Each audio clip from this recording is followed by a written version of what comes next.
Why would I apologize to Joe Burrow? If he doesn't throw an interception in the fourth quarter with 3 minutes to go, his team wins the game. But he did. And in overtime, what did he do? He didn't go out and win the football game. Now, his head coach didn't give him a chance to win the football game, but he didn't go out and win the football game.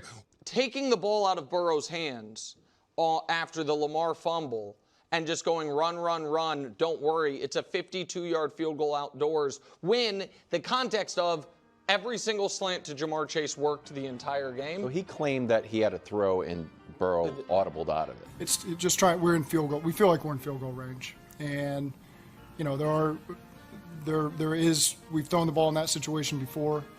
We called the pass. Joe actually did a great job getting us out of it back into a run because the look was not there to throw it, and so there was good management by him. Still got a couple yards out of it, and then we're in a position to win the field goal, and we thought we'd win it with that. I don't want to blame any other but our head coach, especially when we have the best QB.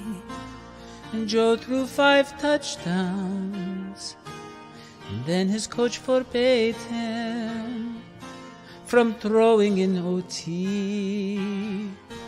To kick from 53, Joe Burrow takes the fall. To blame him was so small.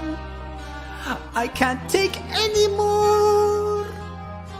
We stand at 1-4.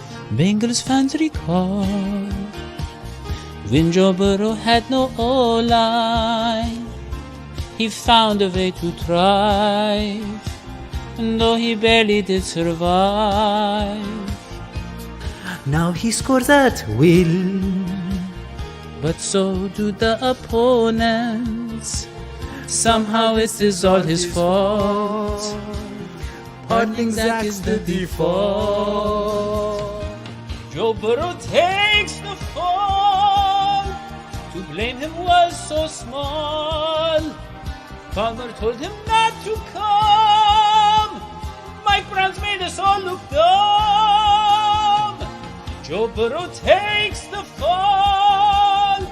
To blame him was so small. Let pitcher take the reins. Free us all from Taylor's chains.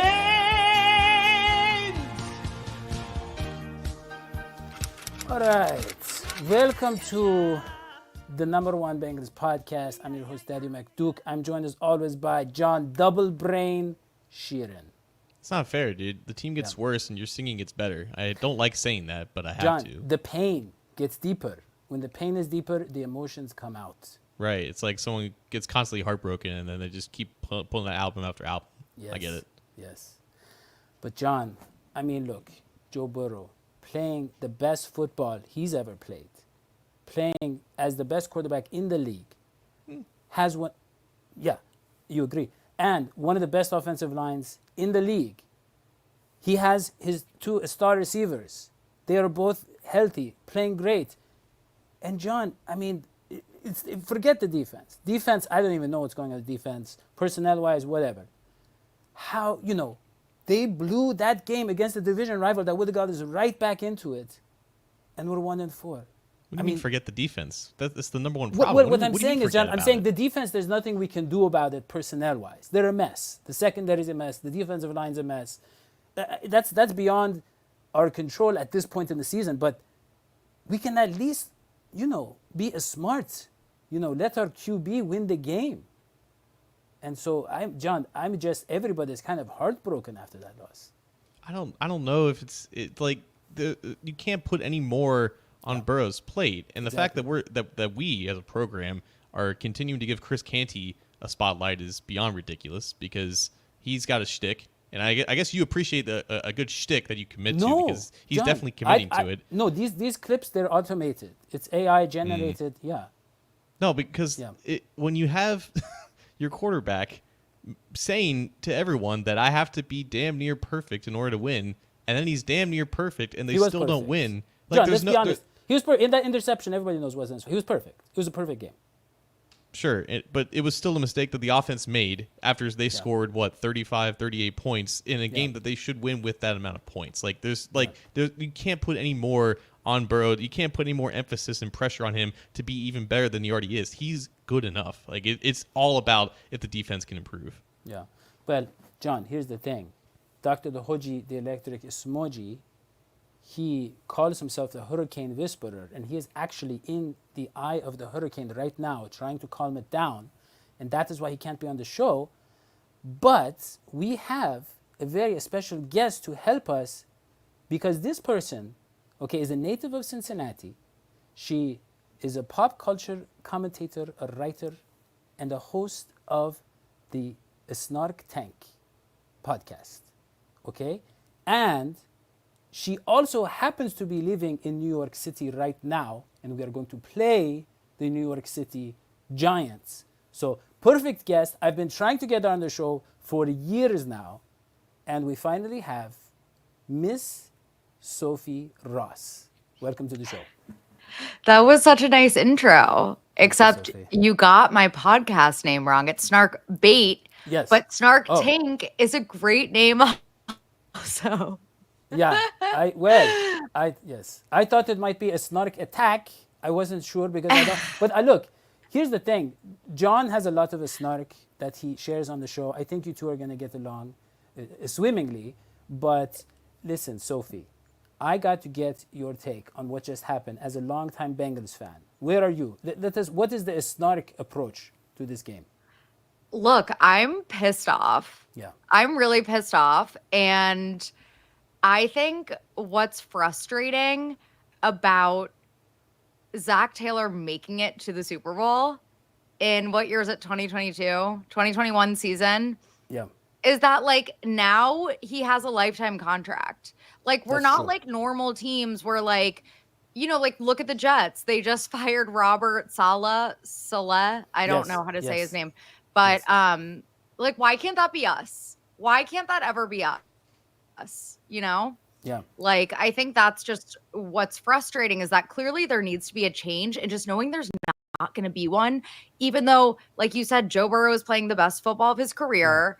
Like he finally has an O-line. Like he deserves this. does. He absolutely deserves this, and our organization is failing him, and also like living up to that reputation of like being a dysfunctional organization that like the best players should steer clear of during the draft. Like that sucks. Like I thought we were past that, and we're not. Like it really feels like if the organization doesn't make a change, like we are the shitty, dysfunctional, cheap ass Bengals that everyone makes us out to be. Sophie, I agree with every word you said. However, the monetization process at YouTube does not. So if we could be a little more, no, it's okay. A couple of them is okay, Sophie. We just can't go a lot more beyond that. Yeah, but I realized as I said that I was like, wait, should I not be cursing?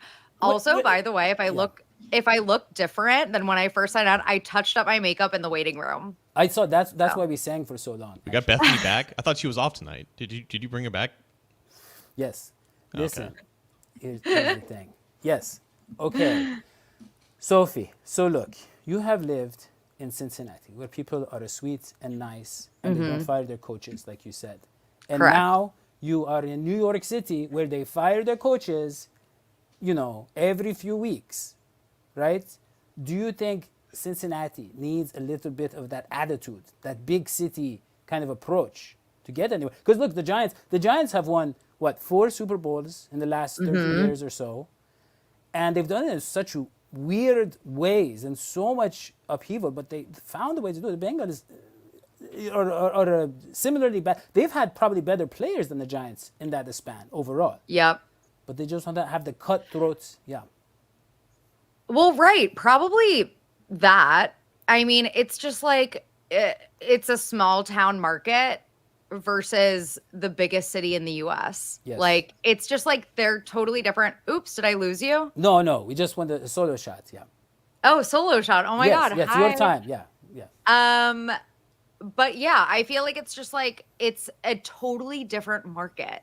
Like that's what I feel like is hard. I wish that like we had, you know, the New York Post and all of like the New York tabloids front page, fire Zach Taylor. Like, that's what happens when someone in the Giants organization messes up.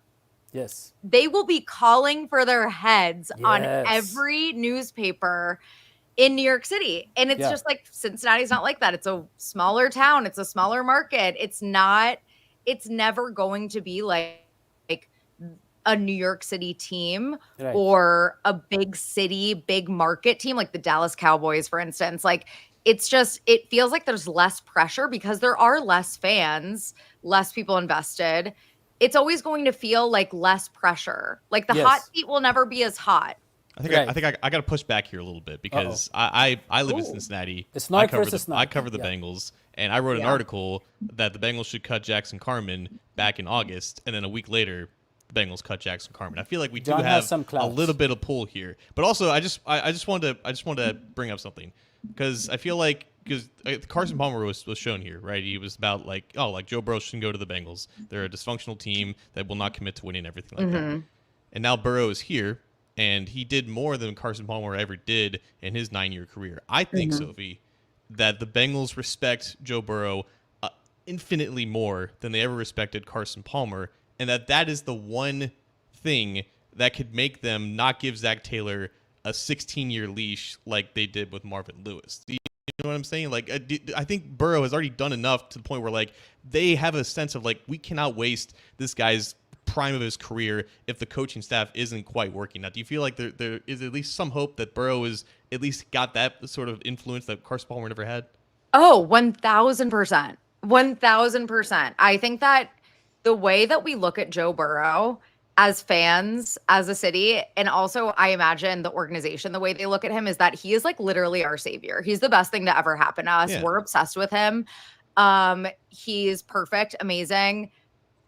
We're all obsessed with him. Like, he needs to stay in Cincinnati forever. I think he definitely has more pull than Carson Palmer. I'm also curious, like, Mike Brown, I think, has pulled back a little bit. Yes. So, like, what do you guys think that also could affect how the organization is being run and, like, personnel changes? Like, no, because he's taught Katie and Troy very well. Troy was the one who made the infamous comment about, well, we can't just find tackles at Walmart, you know. The only time they were willing to spend on a tackle competitive money was Orlando Brown Jr. That was the only time. And they needed disaster. They need to lose 2 potential Super Bowls. They lost 1 actual Super Bowl. They lost the AFC Championship game directly because of the O-line for that to sink in. It took them like 4 years. These guys are cheap. These guys are cheap. They are just like Mike Brown. And by the way, well, I want to, on a unrelated note, I want to congratulate Mr. Mike Brown because I don't know if you saw in the news, but Mike Brown was named to Forbes 400 top list with $3.9 billion. He's the wealthiest man in Cincinnati. So congratulations to him. He has made it. But it's funny, with all that money, it's not guaranteed money, apparently, because he can't guarantee anybody else's money still. But congrats to him and his family, yes. It's funny because, like, they couldn't pay DJ Reader because they needed to pay T. Higgins. They couldn't pay, like, Jesse Bates because they needed to pay T. Higgins, but they still haven't paid T. Higgins. And then they can't pay T. Higgins because they need to pay Jamar Chase, but they haven't paid Jamar Chase. It's like they really are living up to the stingy reputation that the Bengals have always had. And it's so frustrating. It's so frustrating. It is. It is. And here's the thing. Sophie, you have a PhD, I believe, in assessing snarkiness. And so in this next segment here, it is I want to get your sophisticated expert opinion on something. So it's called, as you can see, Sophie's snarkoscope. I want you to diagnose, Sophie, I want you to diagnose the situation, okay? So I'm going to play a clip for you. I want your prognosis and your diagnosis, and it is about T. Higgins and Jamar Chase following the game, okay? So you need to tell us how snarky they are, if it is treatable, or not, or if the team has lost its chemistry. Here we go. Personally, I think we should have gone, a little bit more aggressive, on the first and second down, just to try to get, Evan in better field goal range. I feel like we should have tried at least one play to give it to one of our playmakers, maybe T.S. Gray. Try to get a first down because that's what we've been doing the whole game. Yeah, they're pissed. They're being extremely snarky. Okay. Extremely snarky. Okay. So does that mean they have lost faith in their coach, Sophie? Honestly, maybe. Like, I feel like this game was heartbreaking in a different way because not only did we lose, we almost won against a division rival in a must-win game, but it was like such a humiliating botch of the coaching staff that did us in. So it really makes us feel like our organization, our team just isn't in the right hands right now. So it's like, where do we go from here? Because we have amazing personnel. Our offense is amazing. Like number 5, I think, scoring offense in the NFL right now. So it just like, it's kind of like the sinking feeling of like, wow, like we are in bad hands because we are going to continue to be in those moments and botch them because of Zach Taylor. Unless he, he wants to stick around but give up play calling duties. Yeah. I'm cool with that. Well, Sophie, to your point, I just want to show some stats that, John, they blew my mind when I was just looking through Twitter today. And so, okay, Joe Burrow, 12, number 1 in passing touchdowns, number 1 pass rating, top 3 or 5 in all the important categories, right? Look at this. Number 1 in adjusted EPA, okay? Number 1 in the entire league, right? And then, next the slide, please. Look, the Cincinnati Bengals in EPA per play, John. Not even on the chart. Oh, there they are. Yeah, they are the best. And the success rate, they are one of the best, okay? And look at this. Whatever that is, John, FPI rankings, the Bengals are number 10. They're 1-4, and they're the 10th overall FPI team. So I hope Football they decide Power Index. Yes. See? It's important. John knew about it. And then look, you have Orlando Brown Jr. He's the 2nd highest rated tackle in the league. We finally have that offensive line we've been dreaming about, and this is the result. You know what really did it? You know what really did it for me personally? What's that? But both of you guys remember the 49ers game a few years ago when it was like Burrow was cooking. Yes. Yeah, Jay Morrison was talking about that, yeah. And it went to overtime, and then and then they had the ball pretty close to the goal line, and then they ran, Burrow got sacked on like a low percentage play. And then Zach Taylor after the game said, yeah, that's going to keep me up at night a little bit. Yes. And the thing I've liked about Zach Taylor is that typically he's learned from his mistakes and he's evolved and he's tried to put the team in good situations based off of his past experiences. The fact that he crawled back into a shell again 3 years later after supposedly learning that lesson, that really shook me to my core and made me think, yeah, this might not be it. I think here's the thing, John. I think he felt very secure in his job up until now. And now I think if the fact of the matter is this team is stacked at the way they are, and they're only going to get less stacked. Let's be honest. Jamar Chase, T. Higgins, who knows? So it's like this is it. They were supposed to make a run this year. But okay, so you keep cutting off Sophie, man. She's got something to say. Sorry. Sophie, I was go. just gonna. Sorry. Okay, I'm not gonna say anything. So you have to get used to the dynamic of the show. No. It's You're very good. New York, actually. Yeah. I always get feedback on the podcast that I do when I like interrupt my co-host too much. I get in trouble. So now I try to let people finish. No, here you get. See, if you do that here, watch. They'll give you tips. They give us tips here. They pay us money when we do the stuff they like. The show, Sophie, you know what it used to be called? It used to be called Sorry If I Spit When I Speak. And then we were acquired by the Believe Podcast Network. They said you have to change the name. Has to have the word Bengals in it. So we call it the #1 Bengals podcast. I love that. I like the first name. Thank you. So like, what do you think is gonna happen? What is Lou Anarumo doing wrong? Like, why is the defense so bad? Why do you guys think? I know the personnel is not there really, but what do you guys think? I think this is Daddy's best take, Sophie, personally. The defense died when Jesse Bates left. And I was trying to be like, okay, they were trying to plan ahead of this by drafting Dax, and I think they've been able to scout safeties decently well up until these past couple of years. But the same issues that they had last year involving miscommunications and coverage rules being broken constantly and big plays being allowed, it's all stems from a lack of trust at that safety spot. And the fact that you don't have a playmaker that you can just rely on so well in terms of just mental responsibilities, in terms of covering the majority of the field, the fact that they don't have that, and the fact that Geno Stone is arguably one of the worst safeties in the league, it's like it's the biggest common thread between this year and last year. And it's just like this defense has been given to Lou Anarumo in terms of like 7 high draft picks in the last 3 years. It's been built in his image. He's had a lot of money to spend in free agency on a lot of these players, and there's been no development. There's been no progress with the guys that they've been trying to bring in and replace some of their best players. This was an institutional failure, in my opinion, on Lou Anarumo and this defense, and now he's just scrambling to find answers that don't exist. Yeah. John, I have a question for you. Geno Stone looked pretty good on the Ravens last year, didn't he? He was in a really good system with Mike okay, McDonald. good system. But they signed him, so they must think they know how to use him in our system. I'm very confused. Do you think it's just going to be an adjustment thing, like eventually? I think he's very young. He could definitely be better than this. I don't think this is who he is, but it's just not a good fit right now. But Von Bell is done.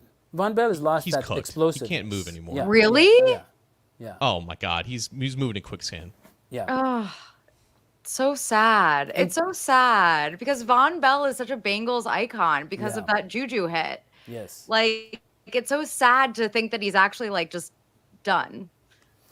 What's sad is that like the Bengals are obviously running into issues where they're not re-signing their best players and they're not getting these contracts right.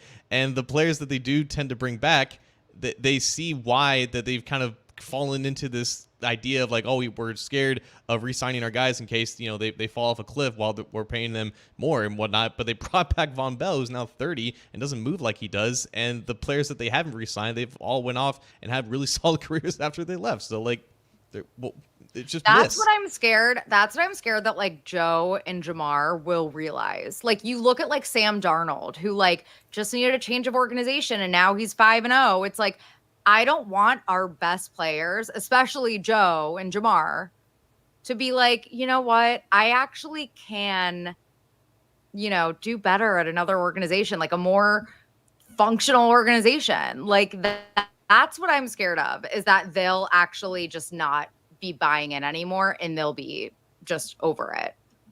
Yeah. I mean, John, here's the thing. Like you said, they brought in Von Bell. He wasn't that expensive, but it's the Sam Hubbards and the guys in the 10 million range who are 25, haven't had health issues. They bring them back because they're looking to get value. And let me just say, from a football standpoint, that is not a smart. You have to take some risks a little bit, but you have to keep your pillars of the defense. But from a business perspective, John, if I may, this guy knows what he's talking about. I mean, look, $4 billion? Come on. That's impressive. In Cincinnati to make $4 billion, I just got to hand it to the man. Like, none of that's liquid, by the way. It's all on the team. And it's inflated because the team has gotten better, and it's just not a very symbiotic relationship. Sophie, you are in New York. You know how to deal with New Yorkers. They push you. They probably say all sorts of mean things to you. I've had a lot of interesting experiences in New York. And the thing is, no matter what you do to someone, the justification is, hey, it's New York. That's what they say. And it's fine. Am I right?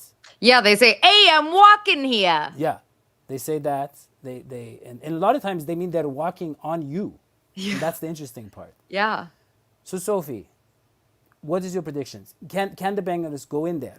It's in New York, right, John? Yeah, it's in New York. Can they go in there on Sunday night and shock the world? Can they do it? I mean, I'm going to be at that game, and I'm actually like annoyed now that I'm going to be at that game because it's just going to like piss me off. I haven't been paying attention to the Giants at all this season. Like, I love how it's like shock the world. Are they going to like beat Daniel Jones? That's where we're at. That it's like going to be so shocking. I hope so. I really hope so. Yeah. I think that it's probably statistically like we're just like probably just going to be fully out of it if we end up being 1-5. So yeah, I don't know. I'm cautiously optimistic about it. But again, it's like I don't really know what the Giants have been up to. Yeah. Well, only John does.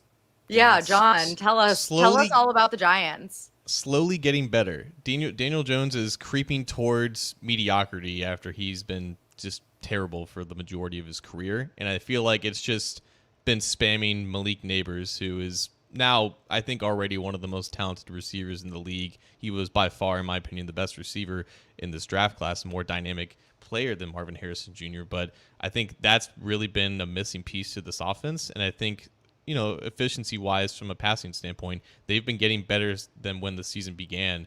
And the thing that obviously it's the Bengals. You expect them to give up at least 27 points in a game. And that's all fine in games that they can score 30. But I think the thing that can prevent the Bengals from scoring 30 is the fact that Dexter Lawrence is a freaking menace at nose tackle, and he's on the field on third downs and second and longs. They trust him as a pass rusher. He moves so differently, and he's bookended by Brian Burns and Kayvon Thibodeau on the edge. I think this is going to be a real test for the Bengals offensive line, because the one thing that can really stop this offense right now is if Burrow's offensive line kind of regresses and he's not able to have the time to make the throws that he needs to. So if the Bengals can protect, they can put up points against this Giants secondary. I think they have a lot of coverage lapses when they don't get home as a pass rushing unit, but if they can't protect Burrow, then it's really scary to think that they can't outscore Daniel Jones and Malik Neighbors in this game. Yeah. Well, I believe the Giants have a good running back too now, right, John? Don't they have They got a couple ones. Devin Singletary's good. Yes, Tyron Tracy, I believe, is been really efficient as well. Yeah, and the Bengals, that's the secondary is a mess. But if teams want to run the ball against the Bengals, it's trouble for us. But look, yeah. So I said, obviously, sarcastically, shock the world. But the Bengals they're supposed to win this game. Come on, let's be honest. They're supposed to win this game. They're the better team. They're number 10 in the FPI, as John said, the Football Windex, and here's the thing. Joe Burrow can't be stopped. These guys have their backs to the wall. They like their coach. They don't think he's a good coach necessarily, but they like him. You know what I mean? Like sometimes, right? Sometimes you have like a child who's a disappointment, an underachiever, right? Maybe not the best manners, but he's still your child. And I think that's the way the team views Zach Taylor at this point. So obviously, they should win. They're the better team. They're one of the few. That guy, John, what's that guy's name? The Chiefs fan who has a show. Chiefaholic? No. He has the show First Things First, and he's got the long hair. Nick Wright. Nick Wright was like, look, you have the Ravens, you have the Chiefs, and you have the Bengals. Those are only three serious teams in the AFC, which I thought was interesting. Not the Bills. Are the Bills just like? He doesn't respect the Bills because they can't beat Kansas City. Yeah, I agree with him. But the point is this. The Bengals are supposed to win this game, but it's Sunday night. There's a lot of pressure. You go to 1-5. It's already 6% they make the playoffs. John, it's going to drop to, what, like 1% if they go 1-5. Sounds right. God. And so I am saying that New York is going to upset the Bengals. That's what my prediction is. I'm sorry. What's your score, though? My final score is 34-17 Cincinnati. That is my prediction. Well, that's so wait, do you think the Bengals are gonna upset the Giants? No, the Giants are going to. New York is going to upset the Bengals. How does that work? You think the Bengals are gonna lose? No. New York. So okay. So I told you a little bit. You have an idea what I think about New York. I used to live in New York, and one time I tried to give a gentleman a ride. Long story short, I had to end up selling my car, okay, because of what he did inside my car when I gave him a ride. I've been mugged in New York. I've had a lot of crazy people follow me around, asking me for strange favors. I have not had the greatest experiences in New York. It has made me very upset. Even the food has made me upset, my stomach upset. And I feel like the Bengals, spending a couple of days in New York, they will end up upset. But it will be worth it because they will have won the game. Does that make sense? I hope so. I think that makes sense. Okay. I think that makes sense. But yeah, I'm very cautiously optimistic that they end up winning. Yes. I don't know. I don't know though. I'm also cautiously optimistic that, Sophie, that you will be back on the show. I hope that you will. I hope that you will continue. I hope so. I would love to be back. This was so much fun. And we want to be on a Snark Attack if you will have us, please. Yes, anytime. we have a lot of Anytime. gossip. Even though we don't have guests, like I would make an exception. Well, you can talk about us. You can comment on our podcast and all the gossip. Yeah, that's a great idea. I mean, you know, Dr. Hoji's been married, John, how many times? 8 times, 9 times? He has a lot of stories. There's a lot of stories. So, but here's the thing, Sophie. This show, I just want you to know that we do have a Patreon. And if you want to support Sophie, who was on our show, which means we can bring her back. If you support our show, you can go and sign up for our Patreon. No, I'm just joking. Go to Patreon. Look, go to Sophie's podcast, Snark. It's called Snark Bait. It's Snark Bait. And yes. I am also on a podcast called So Bad It's Good. Yes. Every other Monday. So that's another podcast I'm on. And yeah, also on Twitter at Sophie Ross with 4 S's. Yes. Instagram at Soph_Ross and Snarkbait Pod on Instagram. So exactly. Yeah. So definitely follow Sophie. Follow John. John has a great YouTube channel now. A to Z of Sports Cincinnati YouTube channel. Follow John and make sure you subscribe, turn on notifications. Hopefully we'll have Dr. Hoji safe and back next time. Thank you so much, Ms. Sophie Ross. Thank you. We will see you all next time. So long, sweetie. Bye. Bye.